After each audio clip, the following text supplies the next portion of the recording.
We don't require good guys versus bad guys, good cop, bad cop, heroes and villains. That's such an immature teenage boy perspective on things. Welcome to the Masculine Psychology Podcast, where we answer key questions in dating, relationships, success, and fulfillment, and explore the psychology of masculinity. Now, here's your host, world-renowned therapist and life coach, David Tien. Welcome to the Masculine Psychology Podcast. I'm David Tien, your host. And in this special episode, I will be attempting something that I thought I would never do, which is to make an episode analysis on a TV series that has 10 episodes and each episode being an hour long. 2 weeks ago, I did She-Hulk. I've been getting emails, YouTube comments, comments elsewhere to do House of Dragons. And I've been trying to get from the commenters and the emailers what it is specifically about the House of Dragons that they'd like my thoughts on, because the thing is so big. Just like any good TV show that spans 10 hours, it should be pretty rich. And I already spend 30 to 45 minutes on a 2-hour movie, thinking about how much time I'd need to do justice to a 10-hour TV show. And that's one of the reasons I've never attempted them until She-Hulk. And partly that's because the episodes were so short and there were only 9 episodes. But here we go. We're going to do the House of Dragons. The way I'm going to do it so that it's manageable is to focus on one major theme. And even if you watched House of Dragons and didn't like it or have no interest in watching House of Dragons, hopefully you will learn something from this episode, because I'm just using House of Dragons as a jumping off point to explore a much bigger theme. A theme that I've been waiting to explore for a number of years. And it's abstract, it's philosophical, and it's not directly or obviously related to one of the main concerns of my current audience, which is dating and women. But hopefully now with the House of Dragons, I have an entryway into it. And if it's a theme that you'd like to hear more on, moral philosophy, morality, good and evil, right and wrong, let me know, because there's a lot more that I can dive into and expand on. If you are planning to watch House of Dragons, there are spoilers ahead. So you should probably pause this now and go watch that 10-hour season and then come back to this. It pains me to have to say that. I know how much more trouble it is to watch an entire season rather than a movie. But House of Dragons is incredibly entertaining. If anything else, it's entertaining. It goes at a very quick pace. It seems like everyone else in the world immediately compared it to another TV show that came out around the same time, which was the billion-dollar Amazon series that was like a prequel to The Lord of the Rings. And that was really slow compared to House of Dragons. And I'm a huge Tolkien fan, and I was really rooting for that show, and I still haven't been able to get through it. I plan to eventually force myself to get through it. But House of Dragons, I was reluctant to go to it because I, like many people, didn't like how the Game of Thrones final season ended. But this House of Dragons from the first episode just caught me. And one of the things I really appreciated, going off of the theme in She-Hulk, which is appreciating the woman's point of view, is like She-Hulk, House of Dragons has a lot of women writers. And while, again, major spoiler alert, so if you're just still listening to this and you want to watch it and you haven't, stop this now and go and wait until you watch it. House of Dragons has a surprising number, a lot, of graphic birthing scenes that end tragically. Having last year watched my own wife give birth to my son, and having taken a birthing class that was 2.5, 3 months long, this was pretty realistic. One of the things that after going through the birthing class and getting ready for the birth of our son that annoyed me in TV shows and movies is how quick the pregnancy scenes are where they give birth. And it's like, a little pain, and then pop, the baby comes out. And it is never, it might be that way if you're on your third child. Sometimes the second child, it's a lot quicker for the later children. But that first child, and very commonly, childbirth in general, is incredibly painful and labored. And you see this in the birth. Now, obviously, with birth trauma, I've, in the past couple of years, have had friends who have miscarried tragically at late term, and then plenty of friends early term miscarried over the years. And they definitely should issue a birth trauma warning, trigger warning at the beginning, because, maybe you're just sitting down to be entertained with some popcorn. Next thing you know, you're going back into your trauma. So I know a lot of dudes who are immature don't get why there are trigger warnings.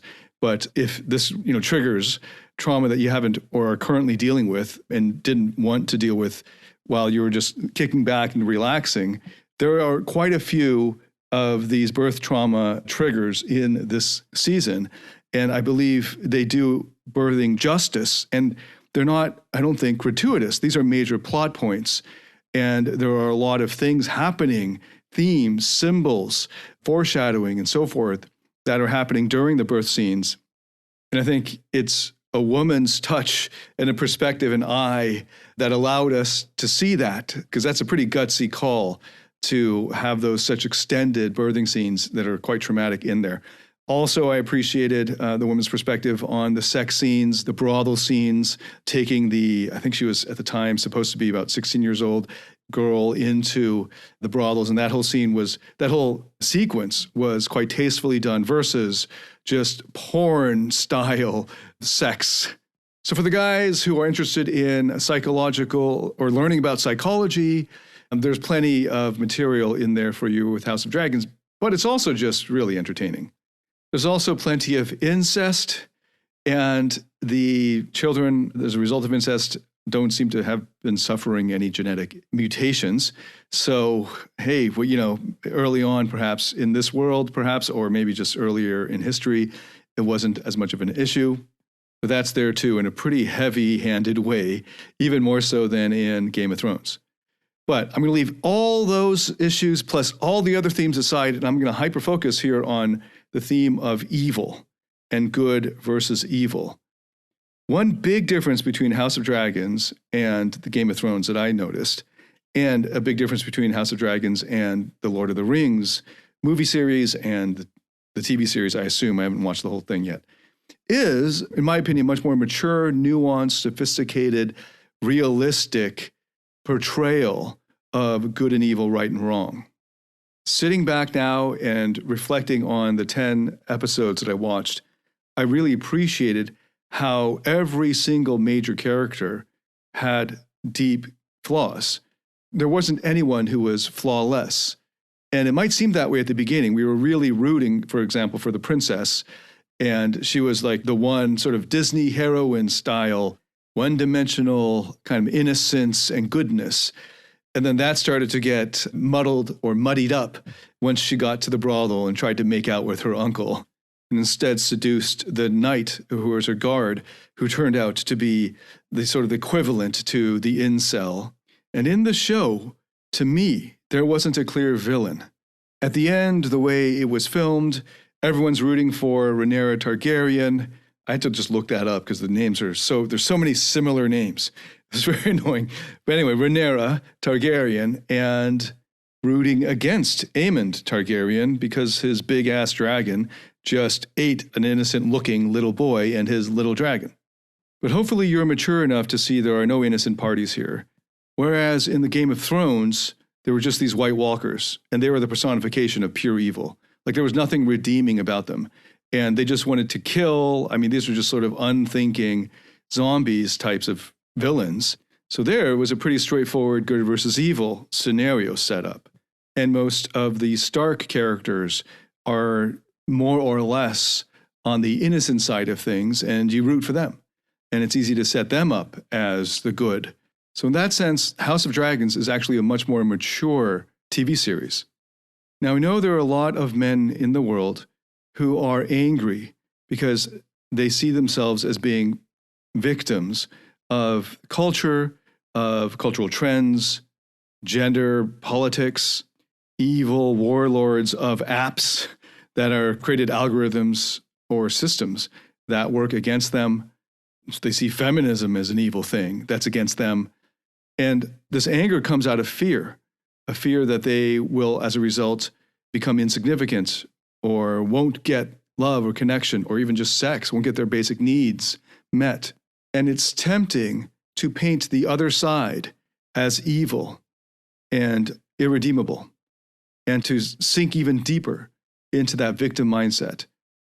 But if they do that, the result is further alienation from the culture, from the world at large, from progress that's actually happening despite, no matter whether you like it or not, is happening. And this is a theme that I brought up. There's a point that I brought up in She-Hulk, that the culture is already moved on. And these men are holding on to something that is not even there anymore. But because of their algorithms of their content platforms, they're under the impression that everyone thinks the way they do. I know this because when I was researching negative reviews of She-Hulk, because it was through Google and other straightforward searches, it was actually really difficult to find intelligently critical reviews. It was just more or less just forums where users would just go raging on them. But I wanted to see someone who was a professional. So, of course, I did find them on YouTube. There are people who do movie reviews. They're almost all right-wing, and they have a clear, obvious agenda. You can just read it from their thumbnails or their titles. And I wanted to give those a listen to hear what their side was. And I listened to a few of those. But as a result, the algorithm thought that that was what I was looking for. So the next time I logged into YouTube, it was just inundated with far-right reviews of movies that I haven't even watched, that I have no interest in watching, and it's just flooded my feed. So I lived with that for a few days because I was continuing to research this underworld, the subculture. And after a while, it just got really annoying, and I had finished my research. So I cleared the search history, cleared the watch history, and voila, it went back to a blank slate in a way. And now Facebook and YouTube are showing me things based on channels I've subscribed to, not just stuff I've watched in my research. But so quickly, literally in the span of a day, or I guess really just span of a few hours, YouTube learned, or thought it was learning, that that's what I wanted. And then I was just everywhere I clicked, that was all there was. So I can imagine someone who's not too savvy to how social media or these content platforms work, where they're trying to zero in on your profile to keep serving you the things that you like. And as a result, you end up in this bubble. Hopefully you all know that now about social networks, about how content algorithms work. So unless you've trained yourself to purposely look for what's popular because you assume that you're into stuff that's not popular, like me, all the way growing up, I was into stuff that's not popular. I was into jazz music, not pop music. I was into nerdy stuff, even now learning how to write well.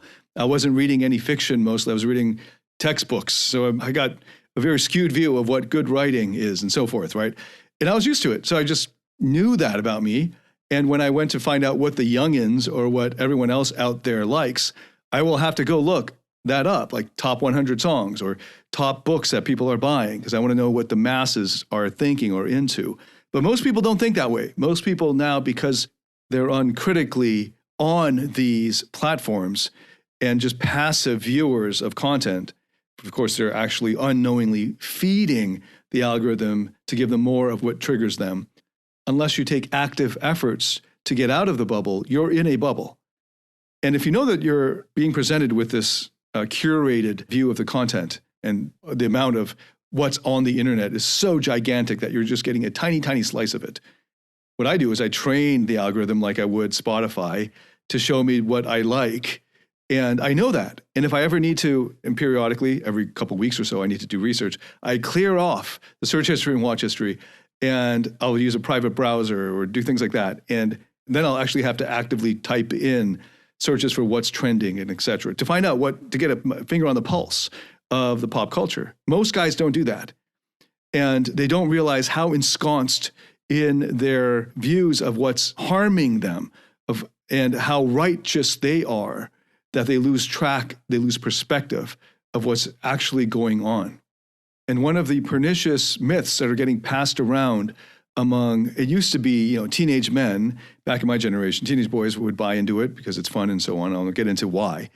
But then now it's like dudes in their 50s and 60s, and it's like all across the board. It seems it's quite common for the myth of pure evil to be self-perpetuating in the worldviews of many men. And this is causing them a lot of pain. It's blocking their access to love, especially unconditional love. It's also creating a lot of fear. And as a result of fear, there's anger because there's a protective mechanism going up psychologically and sometimes physically. And as a result of this barrier, this armor that they put up out of their fear of pure evil, it blocks love from getting in. It blocks genuine emotional connection and intimacy, and it prevents them from accessing the vulnerability that's required to be actually able to love and to receive love. It also makes it very difficult for them to access their higher self. I personally am not optimistic that this will change. I, in fact, think this will just accelerate and the world will further polarize. And this is part of the cycle of world history. But I can do my own little personal best to point it out to people and to you, dear listener. So one of the reasons I chose this theme was because of a comment from Zeke. Zeke commented this on the She-Hulk episode. And I'm going to just read out some of the comments so that we can get some context for it. And then I will share about the myth that I was talking about, the myth of pure evil, that if you subscribe to it, it will end up blocking your access to your true self, your access to love flowing from you and being able to receive it, your access to authentic, genuine, intimate connection. Okay, so this is the first comment from Zeke. There are two comments here. I saw the other commenter bring up House of the Dragon, and I got a scene. Oh, was it House of the Dragon? I kept thinking it was House of Dragons, like Game of Thrones. That would have been better ring to it. But okay, House of the Dragon. You're right. And I got a scene in mind when it comes to today's need to alter a woman character to fit our society's standards rather than let the story take place as it should. The older woman, Rhaenys Targaryen, honestly gets on my nerves. I don't know if me being annoyed by her is justified or me being part of the men who gave She-Hulk bad ratings. On the second to last episode, at the end of the episode, they created a new scene for the show that wasn't in the books. And as a side note here, I want to point out something that's very important because especially with the She-Hulk episode, I got a lot of comments about, here are some interviews with such and such director or writer or something like that, who said this was what we were thinking when we were doing this. Those are fun to geek out on, but when it comes to producing art, once the art is out there, it doesn't really matter what the artist's intention was.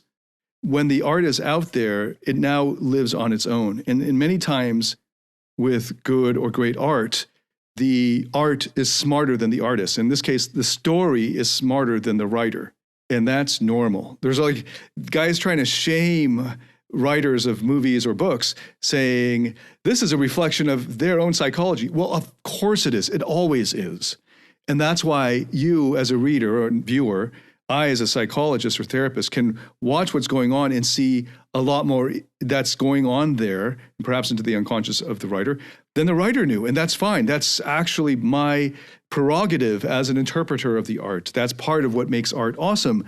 You throw the art out there, whether it's a song, a movie, a play, a book, and then you see what the readers or viewers take from it. And whatever you take from it as the viewer or reader is also legitimate because obviously it's your own interpretation of it. So whether the writers intended it or not, it doesn't really matter. What matters is what they actually put out. So in good writing, the writing is often smarter than the writer. Now, in addition, you've got to notice that just because it wasn't in the books, it's not a big deal because here, so I looked this up. The Game of Thrones show was adapted from 4,200 pages of the Song of Fire and Ice saga, which spans about 3 years worth of events in the timeline of this fictional world. By comparison, House of the Dragon story stems from only about 250 pages from the Fire and Blood Companion. And rather than 3 years, that material spans 3 decades. So while Thrones had about 1,400 pages of source material per fictional year, the House of Dragon will have an average of fewer than 10 pages per year.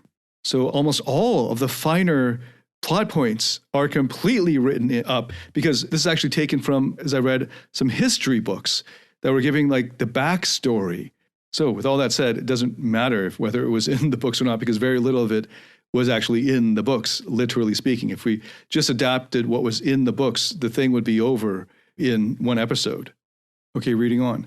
She pops out of the floor with her big dragon and is face to face with the antagonist of the story. Now, here's part of the problem. You've already picked sides. You're already seeing it as good versus evil, and that's part of what you've lost. I also saw this in people who were talking about She-Hulk and saying they didn't like the villain. And I was like, wait, there was a villain in She-Hulk? So I was thinking, like, who are the villains? And so there was another woman, and she was Tatiana, and they depicted her in such a way that if you have any maturity at all, you would just feel compassion for her and kind of sorry for her, right? Like, and then there were the incels at the end. And you also, hopefully, if you're mature enough, you just feel sorry for them. There wasn't any villain per se.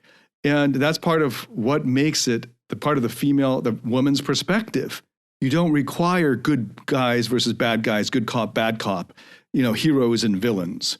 That's such an immature teenage boy perspective on things. Hey, it's fun. I enjoy those as much as anyone else. You can turn your brain off and just sort of fall into this easy fantasy. It makes life very simplistic. But that's not real life. And it's also not the way that the feminine approach. And I brought this up in terms of philosophy, how philosophy is done between men, a more masculine approach, which is just debating and combat, right? The war is fought on paper or in debate. But for the feminine or feminist philosophy, they have, and there's plenty of books written on this, a more nurturing aspect or more nurturing approach to philosophy, where it isn't about argument, counter-argument, but more about exploring ideas and nurturing those who might be shy or might have the seed of an idea and just need to have that cultivated out so that it can grow. And this is a perfectly legitimate, and in many cases, or in some cases at least, some contexts, a superior approach to getting closer to the truth. The House of the Dragon is more Shakespearean in that sense, where it presents to you the backstory of all these different sides. So let's set aside needing to have a hero versus a villain. Okay, so then he continues. She has the moment to burn them all alive, but she just leaves. I was so enraged by this. So I asked him, so you were enraged that she didn't burn all these people alive? So further down, he says, the showrunners admitted that the scene was to give her more of a strong female moment. He says, I don't mind that, but I think it made her character incredibly stupid. Their excuse is, quote, when she sees Alicent protecting her child from the dragon by going in front of him, she was thinking that she could not hurt another mother. Again, this made me mad. If she truly cared about mothers, kill the 4 people on that podium and save the thousands of mothers she doomed to dying in a war. It makes no sense. I hated it. So let's just pause there and notice the anger, the frustration, later on he calls it his annoyance, angry, annoyed, not angry, violent, but just angry, mad, and just pause and hating it, and just pause there. Notice that reaction to what you see. And there's a really great character that they wrote that I didn't see it coming. I'm not a fan of I haven't read any of the books. So I didn't have any backstory. Not that it would have mattered that much since it was the backstory or the source material on this is supposedly a history text. But there was a guy named Sir Criston Cole, who at the beginning seemed like a really upstanding guy and you're rooting for him. Then he turns totally this other way where he's super triggered by what he believes is evil. And he must defend the innocence of, the good side. And of course, he's depicted in such an extreme way that I don't think it's going to be difficult to have sympathy for him. And yet here we have, this reaction of, I saw her not killing people and it made me mad. I was in a rage. And I don't want to pick on Zeke here, but it's just as a teaching moment, Zeke, perhaps you can just pause and notice that in yourself. And now notice how you can now understand Sir Criston Cole. And then he goes on to write, yeah, I can see some women trying to be all defiant and strong, quote unquote. And I quote strong, again, in quotation marks, because I find it annoying in real life too. I once saw a woman go off on her husband with the portrayal of being all strong. Then she loses it and starts banging her own head against the door. I was young when I saw this and it completely made me think psycho, but I often see this now in women as faking being strong. Okay, let's pause there. So what does he see? And this is so common among boys, right? You see someone becoming emotional. So here she is, the real life portrayal, and this is much more important than your interpretation of the movie, which is just a symbol of what's really happening. So a real life example, I once saw a woman go off on her husband. So what does that mean? I'm just assuming she's getting mad at him, raising her voice on him. And with the portrayal of being all strong, I'm not sure what that means exactly, but I can imagine she is arguing with him and speaking like a tough woman or something, a tough guy. And then she starts banging her own head against the door. Why do people do that? So I'm going to back out, and this might be too advanced now for Zeke to understand, but maybe he who has ears to hear, let him hear. What's happening when someone's banging their head against the door is because they have chosen not to bang their head against the husband. Okay, so this is very important. Criston Cole doesn't make that choice. he literally bangs somebody else's head and kills him.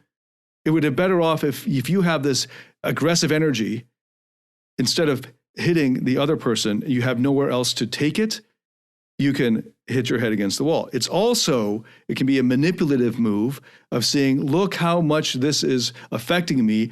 I want you to be affected by it, husband. Show me that you care about me. That's really what I'm asking for. I don't really give a shit about the argument itself, whether you took the trash out or you forgot the damn milk. That's not ever the real issue. The real issue is whether you're present here and whether I can feel that you care and you want to connect with me. And when she or a man, it's also common for men to do this, they just don't talk about it, where they take that energy instead of putting it against their friend or the woman, their wife or their mother or whatever, he hits the wall instead, right? The woman instead headbutts a door.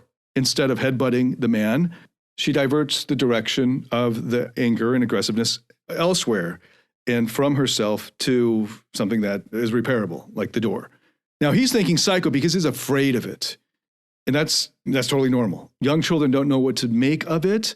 So if you're a parent, you want to avoid having these scenes that just are, to a child, incomprehensible and therefore unpredictable and therefore scary. But for an adult seeing that, hopefully you have the wherewithal to realize that this person is in pain. This woman is in emotional, psychological pain, and she doesn't know what to do with her anger, just like you don't really know what to do with your anger. And she's, instead of just holding it all inside, which she's probably been doing for a long time, it's already at the edge because she's talking it out now. And instead of directing it in a violent, aggressive way at the person, the husband, she redirects it against the door.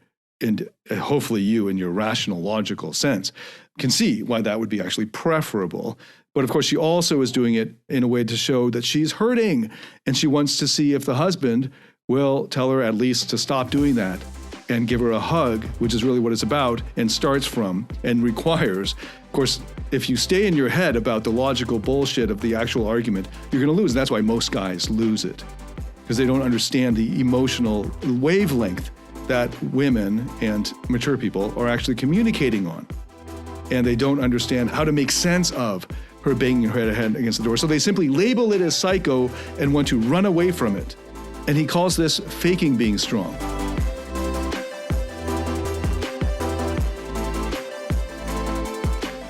Do you struggle in your interactions with women or in your intimate relationship? Are fear, shame, or neediness sabotaging your relationships or attractiveness? In my Platinum Partnership Program, you'll discover how to transform your psychological issues, improve your success with women, and uncover your true self. Get access to all my current and future online courses by applying for the Platinum Partnership today at davidetiennephd.com/platinum.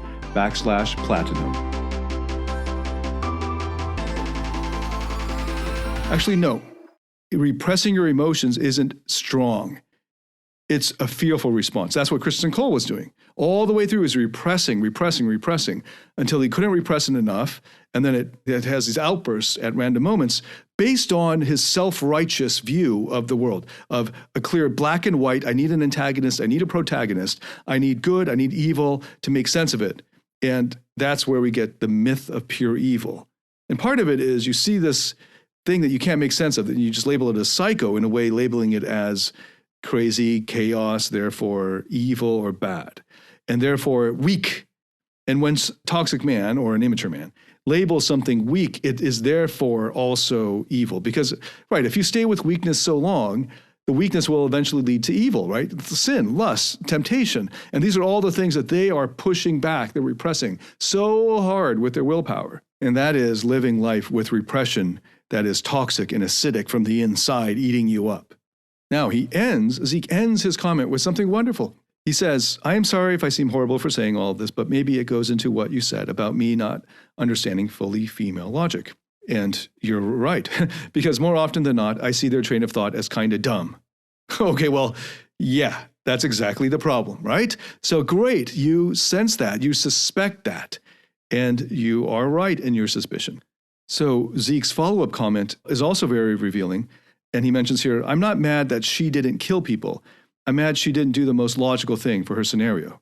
She literally busted out of the floor, killing hundreds of innocent people who some were mothers, but not the 4 people on a single podium who stole the crown and by doing so guaranteed war to happen, just because one of those 4 happens to be a mother. So the logic in all of this is what makes me mad.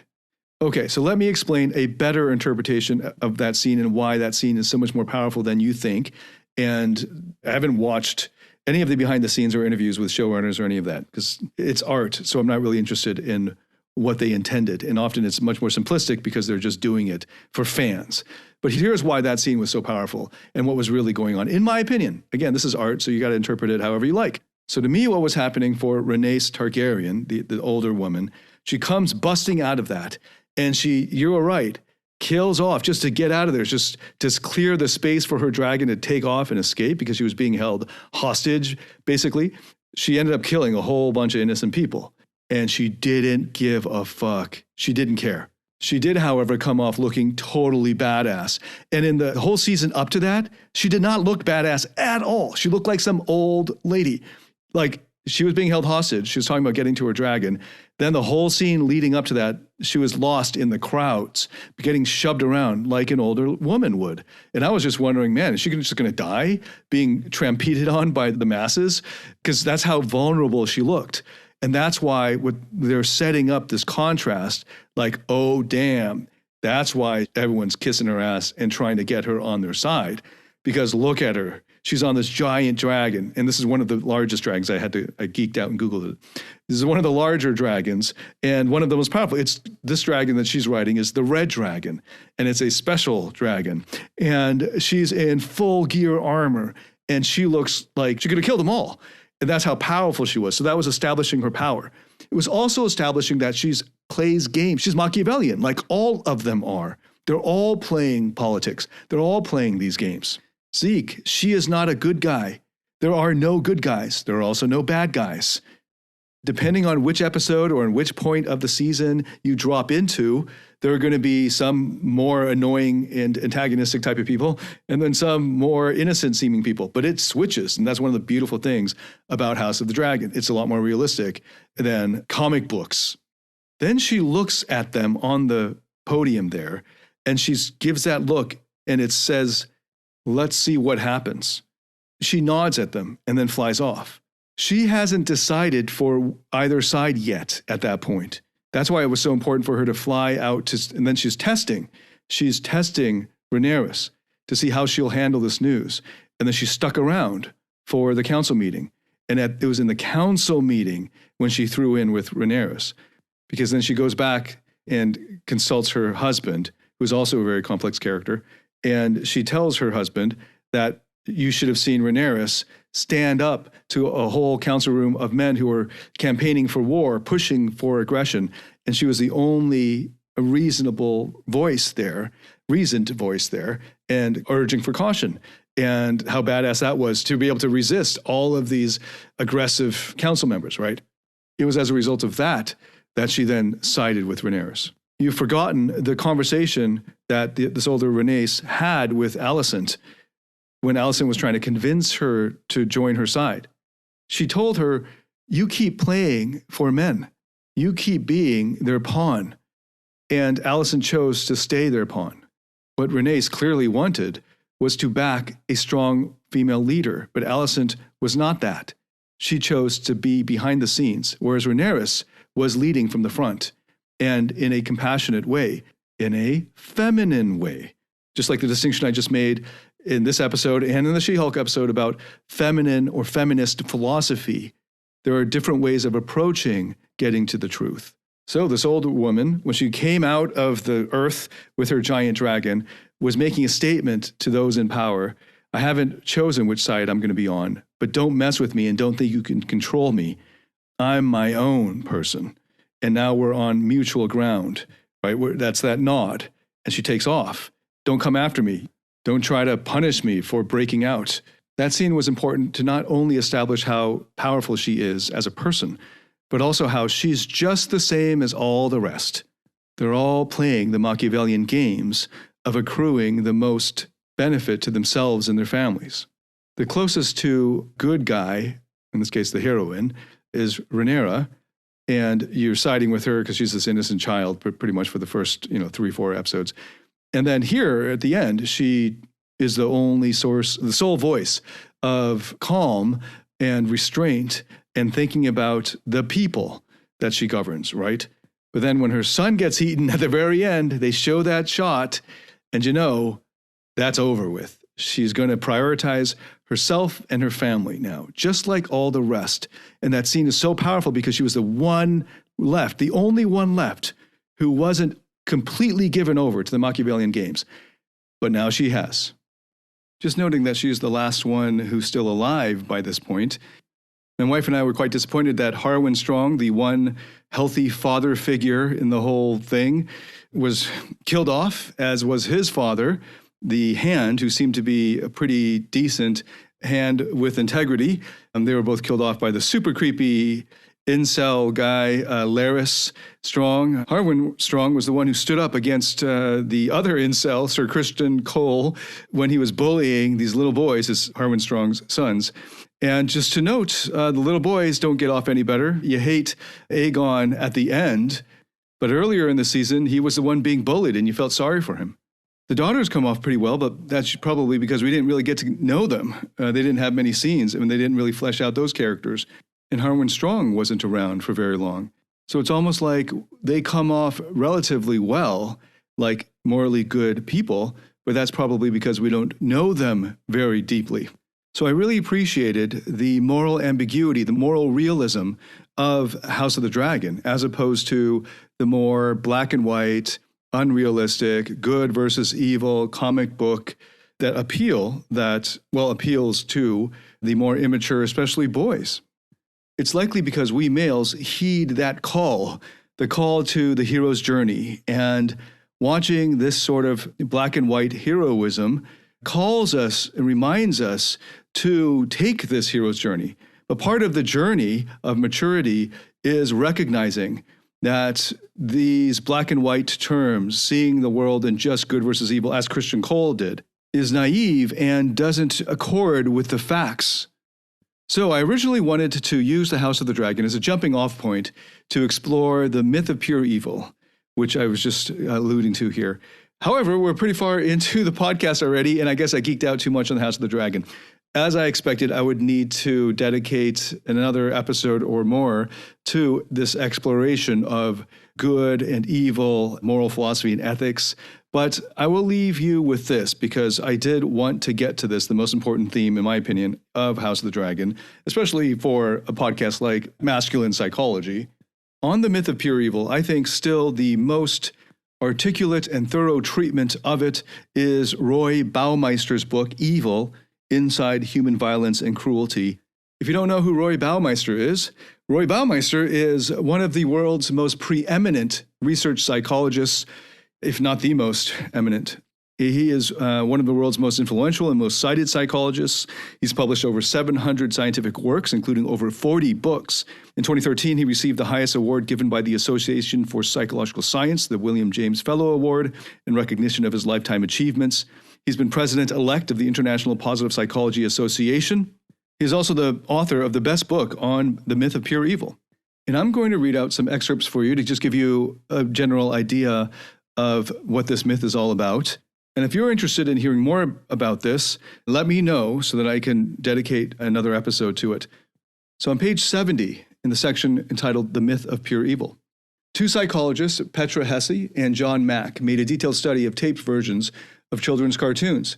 Specifically, they identified the 8 most highly rated cartoon shows at the time in the late 80s, taped 20 episodes of each, and then spent a long time carefully analyzing their content to understand how they presented images of evil, enemy figures.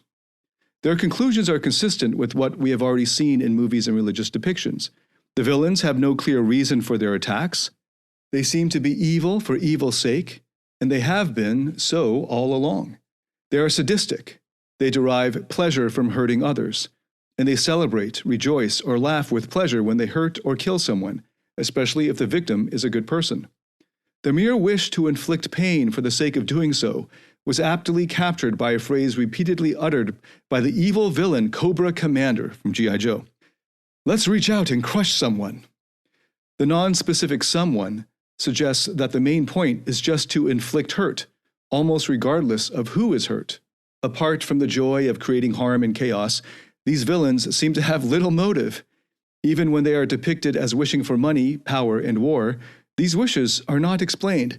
They already have plenty of money, and it's not clear what use they would have for more. Likewise, they often seem driven by a fierce and implacable hatred of the good guys, which is also not explained.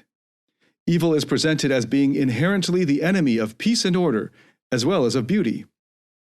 If it were not for the enemies, the world would be at peace, as the researchers concluded. The protagonists and heroes want to live in peace, and they only become violent in self-defense against the attacks of the bad guys. The villains want war for the sake of war, and they claim to enjoy destruction and chaos. In some cases, they find beauty threatening and make a point of trying to destroy beautiful things. A few additional observations by these researchers are worth mentioning. First, the evil figures tend to speak with foreign accents, unlike the heroes, whose speech is always nearly perfect American English. And I'm skipped down to the second. Second, they tend to use oppressive techniques to enforce their power, such as torture, mind control, and arbitrary dictatorship. Third, they tend to lose emotional control from time to time. In some cases, the loss of self-control contributes to their undoing, because they make errors that allow the heroes to defeat them. Their anger, in particular, escalates until they lash out blindly, and thereby perform self-defeating or self-destructive acts, such as destroying their own resources, weapons, or allies. This was such a great section here because he quoted Cobra Commander from G.I. Joe, and I remember watching almost every single episode religiously as a kid, and I totally remember the Cobra Commander depiction, and it's kind of hilarious now looking back on it. So I'm going to back up a few pages here to the beginning of this section on the myth of pure evil, and I'll be reading out just this short section here. Given that there is so much evil in the world, why do so few groups or individuals name themselves in positive affirmation of evil? As we saw in the last chapter, most people who do evil do not think of themselves as doing evil. Like monster Cody Scott, most of them regard themselves as good people who are trying to defend themselves and their group against the forces of evil, like Sir Christian Cole. If we talk to their enemies, however, we soon learn that the enemies also see themselves as the good guys fighting against evil. The world often breaks down into us against them, and it almost invariably turns out that evil lies on the side of them. In one sense, then, the face of evil is no one's real face. It is always a false image that is imposed or projected on the opponent. But the image of evil is familiar to everyone today, just as it has been familiar to everyone for thousands of years. How can we be so familiar with something that doesn't exist? How can so many different cultures and peoples all over the world come up with roughly the same image of evil if it is not founded in reality? Or, to turn the question around, how can the image of evil survive so well if it is a mistake? This chapter will explain the perennial image of evil. I will argue that the image of evil is not confined to archaic superstitions and quaint religious theories. Indeed, it has been an important force in the 20th century. The purpose of this chapter is to understand what psychological needs or forces sustain this image, despite its weak relationship to empirical reality. The most pervasive and compelling image of evil has pretty much the same characteristics wherever it appears. Actual events are then often distorted, misperceived, or otherwise twisted to fit this image. The image survives in the eyes of beholders everywhere because it satisfies several important needs and reassures people about their own goodness and innocence. This image requires a name because it will come up repeatedly. For convenience, the myth of pure evil approximately captures the main implications. I had planned to share more excerpts from this book. The podcast episode is now over time, so let me know if you want to hear more about this myth of pure evil, and I'll be happy to expand on it and give more of my views. Now, one caveat that I know from many conversations and discussions and explorations I've had with others about this is that we're not saying that the concept of evil doesn't exist. Of course, evil as a concept exists. It has to in order for goodness to make any sense. And of course, you could label acts or behaviors or results as evil, or motivations or intentions as evil.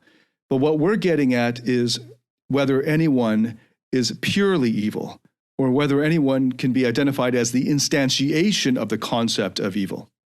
Whether you buy into the myth of pure evil, has a lot to do with how successful you will be in your therapeutic process. There's an amazing book by Richard Schwartz, which I highly recommend as the first book now that people read or study when it comes to IFS therapy. And that book is called No Bad Parts. It was recently published, I think this year or last year.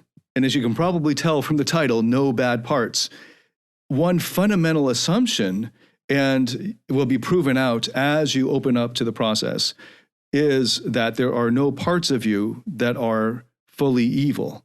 And to just give you a better idea of how these concepts are related, the myth of pure evil and the work of IFS therapy and the therapeutic process in general, I'm going to read out a couple of paragraphs from Richard Schwartz's book, No Bad Parts. This is from page 62 of my edition. As discussed in the introduction, the view of humanity that has dominated the Western world trends toward the pessimistic. In order to justify slavery, white Europeans started to differentiate themselves from other less civilized cultures. We might all struggle with primitive impulses, but according to that paradigm, some, typically darker people, were not as skilled at controlling their irrational bestial parts. This veneer theory of controlling the primitive can be applied not only to impulses, but also to people. One theme of this book is that how we think about and relate to the inhabitants of our inner worlds translate directly to how we think about and relate to people. If we live in fear of and strive to control certain parts of us, we will do the same to people who resemble those parts. This veneer theory suggests that civilization forms the protective layer necessary to contain and hide all our primitive instincts that are constantly wanting to break through. Historian Rutger Bregman asserts that, and this is a great book by Rutger Bregman called Humankind. It's a little bit overblown because he writes like a journalist, but he presents some excellent research. Historian Rutger Bregman asserts that, in contrast to the veneer theory, people are basically good.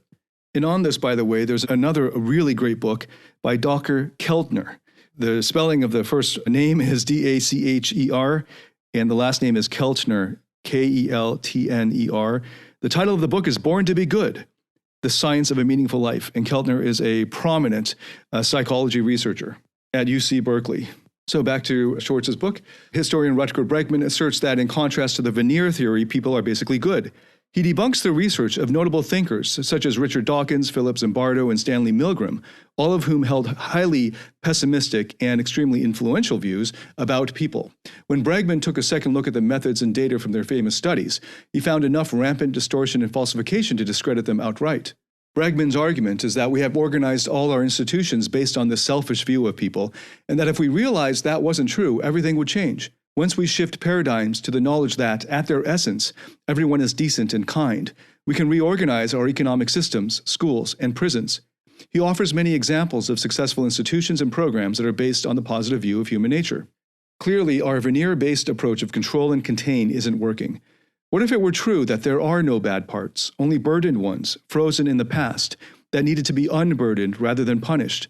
What if, at their essence, everyone was a self that could be accessed quickly?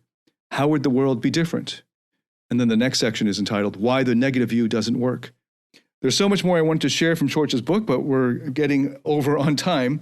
And I just want to conclude with just making clear what the myth of pure evil is. So coming back to Baumeister's book now on page 72, what is pure evil? First, pure evil involves the intentional infliction of harm on people. I began this book by noting that evil is in the eye of the beholder. Now we can add that these beholders are generally people who suffer harm. They see the agent of evil as someone who harmed them. Moreover, the harm is intentional. Evil seeks to do harm and does it deliberately. At least that's how people think of it. Second, evil is driven primarily, or pure evil is driven primarily by the wish to inflict harm merely for the pleasure of doing so. By and large, evil is not understood as something that reluctantly uses violence as a means to an end. Rather, the harm inflicted by pure evil forces is gratuitous. Pure evil is sadistic. Pure evil people enjoy the suffering they cause, and they inflict harm to get this enjoyment. Sometimes evil is seen as driven by cravings for power or money, but these are not well-articulated motives, and such desires are certainly not part of some positive scheme, such as the wish to gain power in order to make the world a better place. If evil wants money and power, the money and power are often seen merely as means towards further evil. This lack of a comprehensible motive behind evil is strikingly similar to the research findings about ordinary interpersonal conflicts that I discussed in the last chapter. When people have been angered or victimized by someone else, they tend to describe that person's actions as having no coherent or apparent reason. So I'm skipping around here just for the interest of time. Third, the victim is innocent and good. The forces of evil may occasionally turn on one another, but for the most part, they try to attack good people. Victims are usually good people who are going about their business decently and appropriately. They are set upon out of the blue and for no reason by evildoers. Such victims deserve the utmost sympathy and support from all decent people because what happened to them could happen to anyone. Fourth, evil is the other, the enemy, the outsider, the outgroup. Evil does not exist by itself, but only in relation to the good. And what usually happens is that the conflict of good versus evil is often superimposed on the conflict of us against them. The pattern of having cartoon bad guys speak English with foreign accents, even among themselves, which is absurdly unrealistic on the face of it, reflects this underlying assumption that evil attaches mainly to people outside our own group. Fifth, evil has been that way since time immemorial. This is very Lord of the Rings. Evil is not a matter of well-meaning, decent people turning bad in response to traumatic, difficult, or otherwise unpleasant experiences. Evil is steady and relentless, and for the most part, unchanging.